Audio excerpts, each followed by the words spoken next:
Pioneer Square has a new place to go, and we're not just talking about the neighborhood. Today, Mayor Katie Wilson officially opened new public bathrooms by cutting a ribbon made of toilet paper. Fox 13's Shira Matsuzawa was there for the ceremony. She's talking toilets with the mayor, but with more pressing issues going on, we also questioned Wilson on why some local businesses are flushing their Seattle future down the drain. 1, 2, 3. Woo! Mayor Katie Wilson, along with several community leaders and organizations, unveiling new solar-powered public restrooms ahead of next month's FIFA World Cup 2026. The city partnered with Throne Labs as part of an effort to create clean, accessible, and safe public bathrooms. Today is our first step in delivering Seattle's #1 and #2 priority. These bathrooms already exist outside of Lumen Field and come with a 10-minute time limit. So if there's an incident, the doors are going to automatically open after 10 minutes, and we could save a life or we could help get somebody out of there. While we were there to learn about the new restrooms, we wanted to use the opportunity to ask Mayor Wilson about other things happening in the city, like businesses leaving Seattle and former Starbucks CEO Howard Schultz criticizing Seattle leaders and calling Seattle bad for businesses. Here's how the mayor responded. Well, you know, we also have businesses coming to Seattle. I was really excited to see a Barnes & Noble open downtown recently. So, yeah, I mean, I think that this project has been done in collaboration with business owners in Pioneer Square. We also asked her about how these public restrooms differ from the ones that failed in the past. She deferred that question to the business behind the new bathrooms. Shira Matsuzawa, Fox 13 News. Now, this just goes to show you how bad you know what crazy these people are. Now, first of all, let's talk about what the first lady said, right?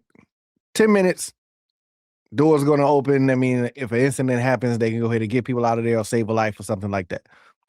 The other side is that you're going to, somebody needs more than 10 minutes. So that door is going to open and they're still using it.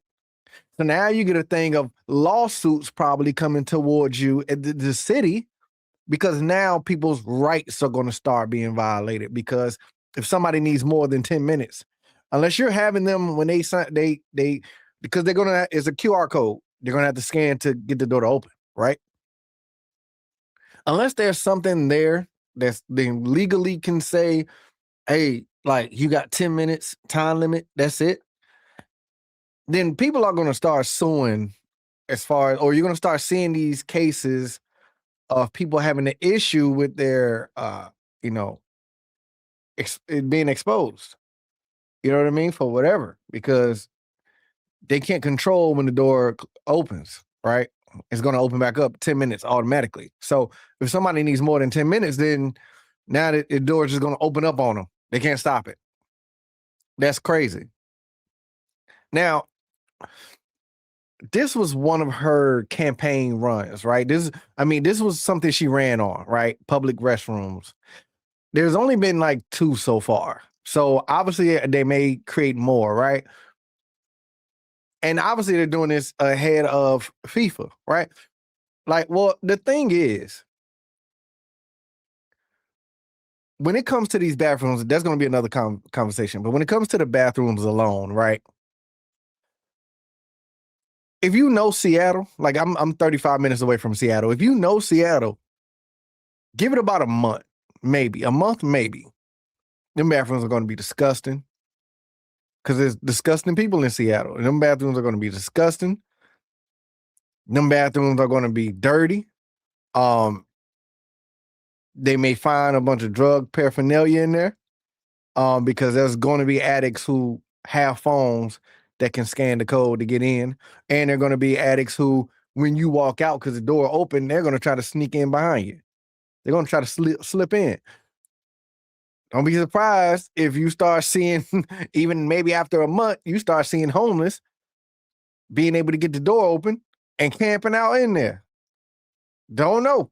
I'm just saying, if I'm going to predict what's going to happen with these bathrooms in Seattle, that is one of the many things I think going to happen in Seattle with these bathrooms. Because if you know Seattle like I know Seattle, I don't know Seattle more than somebody who's born here and raised here and lived here their whole life. I don't know why you want to do that.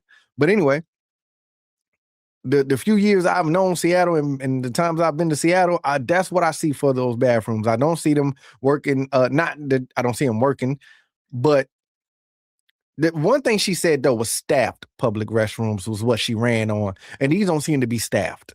So, and I guess that's the point of having the QR code and all that, whatever. So, but the thing is still, I don't see how this is going to help. Like maybe people who need to use restrooms who live in Seattle and work in Seattle, maybe.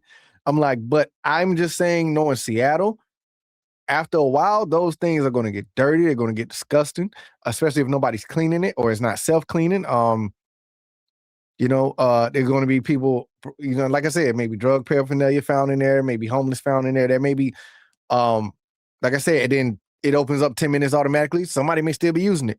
Don't know. You know what I'm saying? These are just things I see going wrong with it and with that. And then with the businesses leaving, right? Because businesses, let's be honest, are starting to leave a lot of blue states, right?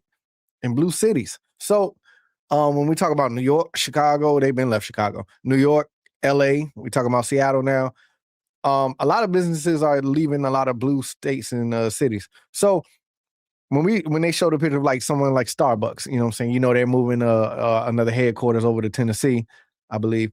And you got talks of Amazon wanted to leave, right? Even though I believe Amazon just worked with Katie Wilson, to put like $3 million, I think, into this project she's doing to renovate some homes for some tenants in Seattle. I think assisted living in Seattle. So not so much of a bad thing, but if they decide to leave Seattle as far as headquarters and a lot of their business out of Seattle, to sit there and say, well, I'm also looking at the businesses that are coming, and then you name a Barnes and Noble. Let's get this straight. We know she just BSing and just talking out the side of her neck when she say that, because we know Barnes and Noble stock and profit is never going to surpass a Starbucks or Amazon or one of those big corporations here in Washington State that may leave. They're never going to surpass their profits or stocks or anything. They're not. There's no way Barnes and Noble is ever going to come close to an Amazon or a Starbucks. They're not. They're not. And that's just, I'm sorry. That's just honesty, though. Till next time, I'm out. I feel like I'm good on my own. Don't need nobody beside me.